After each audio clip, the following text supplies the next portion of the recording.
ఇటీవల Donald Trump ఒక పెద్ద విషయం చెప్పాడు. అతను చెప్పిన దాని ప్రకారం ఏంటంటే, భారత ప్రధానమంత్రి నరేంద్ర మోడీ గారు త్వరలో అమెరికా వచ్చి తనను కలవబోతున్నారని. అయితే ఫ్రెండ్స్, ఇక్కడ ఈ ఆర్టికల్‌ని చూడొచ్చు.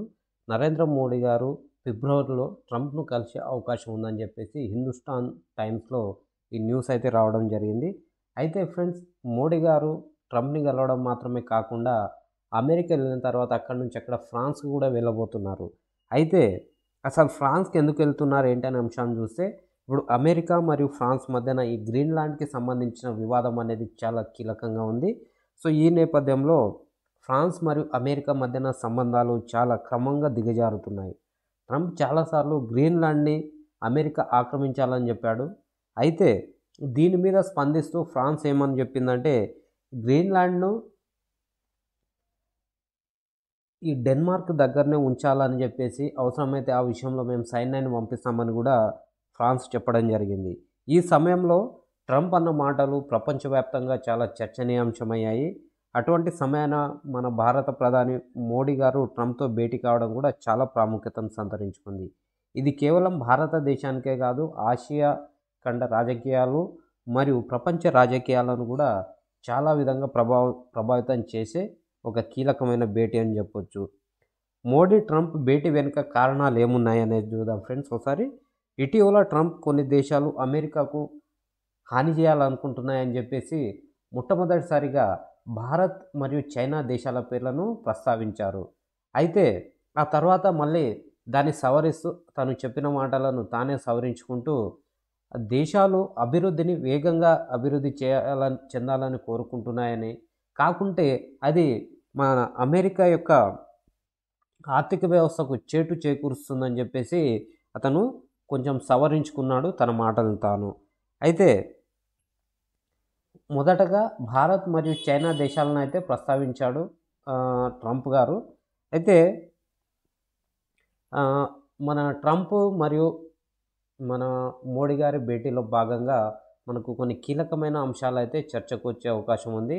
అదేంటంటే, మన ప్రధాని మోడీ గారు మన భారత వినియోగదారులకు ప్రయోజనం చేకూర్చే విధంగా, మన వ్యాపారవేత్తలకు ప్రయోజనం చేకూర్చే విధంగా, అదేవిధంగా భారత్ మరియు అమెరికా మధ్యన వ్యాపార ఒప్పందాలపై కూడా చర్చలు జరుగుతాయని చెప్పేసి అందరూ భావిస్తున్నారు. అయితే భారత్ మరియు అమెరికా మధ్యన ఒక సరైన ట్రేడ్ డీల్ కుదిరితే అమెరికా ఉత్పత్తులపై భారత్ ప్రభుత్వం విధించే ఈ కస్టమ్ డ్యూటీ అనేది తగ్గించే అవకాశం ఉంది. అదేవిధంగా ఈ టారిఫ్స్ విషయంతో పాటు మన ఇల్లీగల్ మైగ్రెంట్స్ అక్కడ మనకు అమెరికాలో 7,25,000 మంది ఇల్లీగల్ మైగ్రెంట్స్ భారతీయులు ఉన్నారని చెప్పేసి ఒక రిపోర్ట్ ఉంది, ఒక రీసెర్చ్ పేపర్ ఆధారంగా. అయితే ట్రంప్ వీరందరినీ భారతదేశానికి తిరిగి పంపించాలని అనుకుంటున్నారు. అయితే ఇందులో భాగంగా మొదటి దశలో భారతదేశం అయితే 18,000 మంది వలస అక్రమదారులను తిరిగి భారతదేశానికి పిలిపించుకునేందుకు సిద్ధమైంది. అయితే ఈ సంఖ్య భవిష్యత్తులో అయితే పెరిగే అవకాశం ఉంది ఫ్రెండ్స్. అయితే భారత్ మరియు అమెరికా మధ్యన ఒక రక్షణ ఒప్పందం కుదిరే అవకాశం ఉంది. ఎందుకంటే ఈ భారత్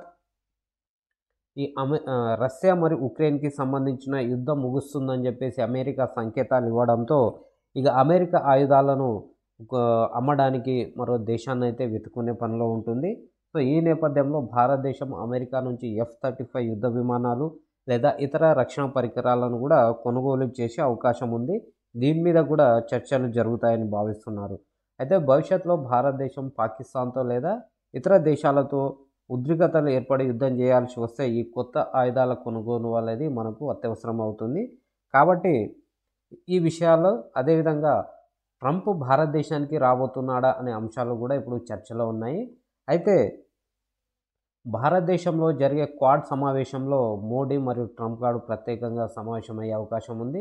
లేకపోతే ఫ్రాన్స్లో జరగబోయే ఆర్టిఫిషియల్ ఇంటెలిజెన్స్ సమ్మిట్లో కలిసే అవకాశం ఉన్నట్టుగా మన ఈ న్యూస్ ఆర్టికల్ అయితే చెబుతూ ఉంది. సో ఫ్రెండ్స్, డొనాల్డ్ ట్రంప్ గారు మోడీ ఫిబ్రవరిలో తను కలవడానికి అమెరికా రాబోతున్నారని చెప్పిన విషయం ఇప్పుడు చాలా ట్రెండింగ్లో ఉంది. సో, ఏది ఏమైనా కానీ ట్రంప్ గారు తాను తీసుకునే నిర్ణయాల్లో స్థిరత్వం ఉండదు. ఈరోజు ఒక విధంగా, రేపు ఒక విధంగా మాట్లాడతారు కాబట్టి ఏం జరుగుతుందనేది చూద్దాము. అయితే ఈ ట్రంప్ అండ్ మోడీ యొక్క భేటీ భవిష్యత్ రాజకీయాలను భౌగోళిక పరిస్థితులను ఏ విధంగా ప్రభావితం చేస్తుందని మీరు భావిస్తున్నారో కింద కామెంట్ సెక్షన్లో తెలపండి. సో మన ఛానల్ని ఫస్ట్ టైం చూస్తున్నారు, ఖచ్చితంగా ఈ వీడియోని లైక్ చేసి సబ్స్క్రైబ్ చేయండి. So thank you very much. జై హింద్.